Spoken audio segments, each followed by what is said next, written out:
السلام عليكم أصدقائي صديقاتي في هذا الشرح لتصحيح مباراة امتحان الفرنسية مادة الديداكتيك لسنة 2017 La fiche pédagogique de la lecture. إذن سوف أشير لما سوف نجيب عنه في هذا الفيديو وما سنشرحه في هذا الفيديو. إذن في هذا الفيديو سوف نجيب عن هذه الأسئلة الأربع. Les consignes A, B, C, D de la fiche pédagogique.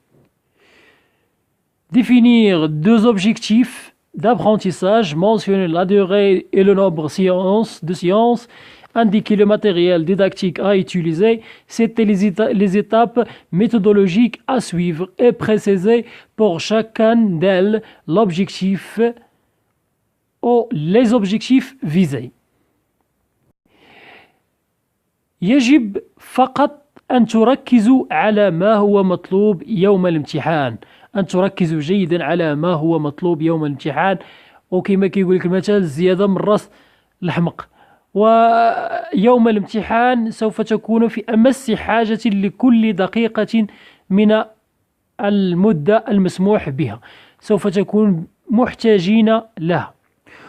وبين قوسين أنصحكم لمن ينوي أن يستعمل ورقة الوسخ يوم الامتحان فلينسى هذه الفكرة تماما، فإنه إن استعمل ورقة الوسخ سوف يترك بعض الأسئلة لن يتبقى له الوقت للإجابة عنها. ونبدأ على بركة الله. إذن المطلوب منا هو إنجاز الأهداف les objectifs، المدة la durée، le nombre de séances et le matériel didactique, puis les étapes méthodologiques qu'on va réaliser. إذن كأهداف يمكننا كتابة l'élève doit être capable، وهذه يمكنكم أن تكرروها في كل مرة. وبالنسبة لكل المكونات l'élève doit être capable de lire le texte d'une manière expressive. Reconnaître les caractéristiques d'un texte narratif, reconnaître la structure d'un texte narratif, identifier la morale d'histoire. أما فيما يخص المدة فالمدة هي 90 دقيقة مقسمة إلى حصتين، ونحن في هذا الفيديو سوف نشتغل على الحصة الأولى التي تمتد ل 45 دقيقة. أما فيما يخص الماتيريال ديداكتيك c'est une image تتضمن جبالا وأشجار، أو تتضمن رجلا يشاهد راعيا يزرع بعض النباتات.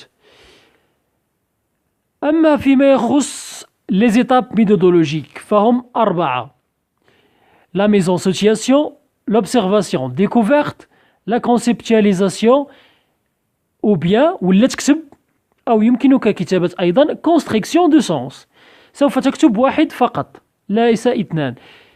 وفي الأخير نجد l'évaluation أو réaction au texte.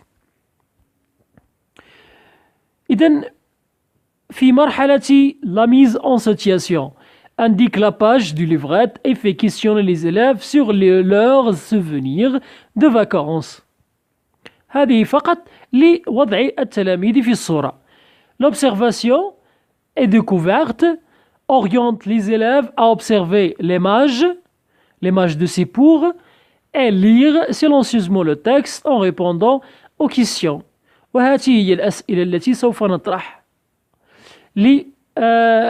l'observation للتمهيد. إذن quel est le titre du texte؟ وهي أسئلة تتكرر في كل جدادة la lecture. Quel est le titre du texte؟ Quels sont les personnages représentés sur l'image؟ Que représente l'image؟ D'après le titre, de quoi parle-t-il le texte؟ هذه أسئلة تتكرر تقريبا في كل جدادات la lecture. في المرحلة الثانية l'étape numéro 2, la conceptualisation. Fais écouter le texte. C'est une lecture magistrale. Lèvres fermées. هذه من بعض التوجيهات.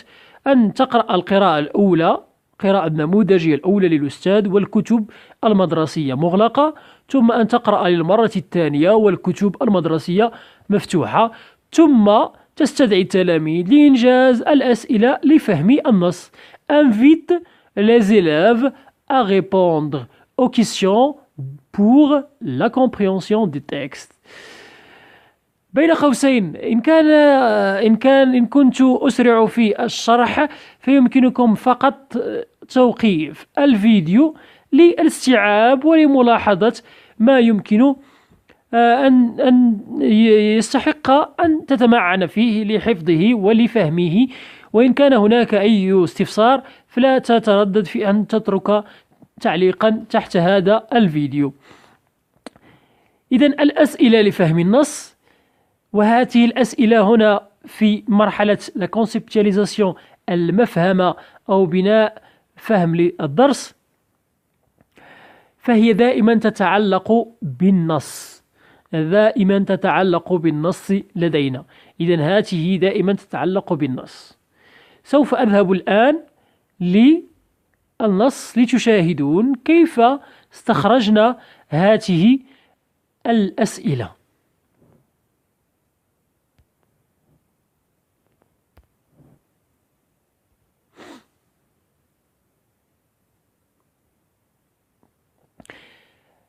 الأسئلة نستخرجها فقط من النص، وهو يكفي فقط أن تتعرف على كيفية جعل جملة comment on peut rendre une phrase déclarative à une phrase interrogative. كيف يمكننا أن نجعل جملة خبرية إلى جملة استفهامية. مثلا je traversais le pied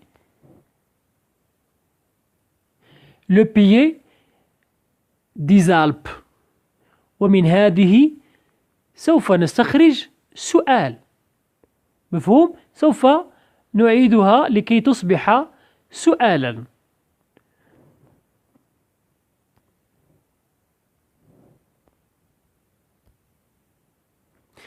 Quel pied a traversé l'auteur? Quel pied a traversé l'auteur? Où l'auteur a campé? Qu'est-ce qu'il a cherché? Qu'est-ce qu'il a rencontré? L'auteur et le berger ont partagé quoi comme nourriture?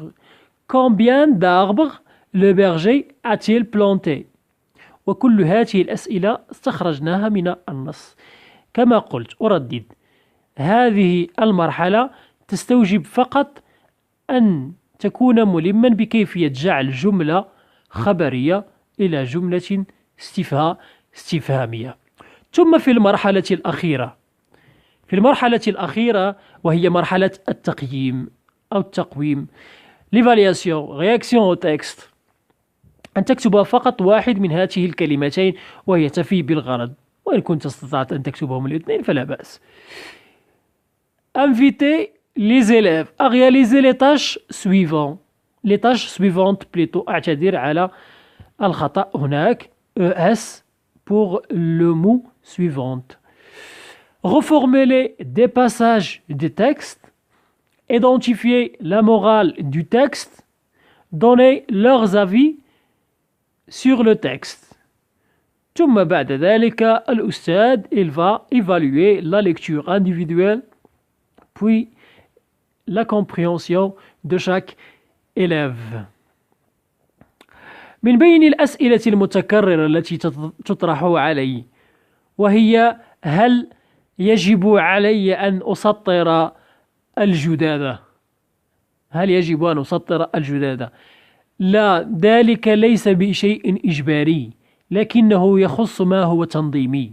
فإن كان خطك جميلا وواضحا وتستطيع أن تنجز جدادة بدون أن ترسم جداويلا لكن أن توضح، أن تبين ما بين الأهداف والمدة والحصص والمعينات الديداكتيكية والمراحل بدون أن ترسم جداذا، فأن ترسم الجدول فلا بأس بذلك، لا بأس بذلك، فليس هناك أي شيء يقول أنه يجب أن نرسم الجداول. لكنه إن كان خطك سيئا كمثل خطي فحبذا لو أن ترسم جداولا، ترسم جدولا، وذلك يوضح أكثر للمصحح ما هي الخطوات، وأين هي الخطوات، وكيف توجد، ويصبح ذلك حسن المظهر ومقبول إن شاء الله. إذا أتمنى أن يكون هذا الشرح وافيا ومفيدا وبسيطا، وأن يساعدكم إن شاء الله. لا تترددوا في طرح أي سؤال أسفل هذا الفيديو أو استفسار، ولا تنسوا الاشتراك في القناة.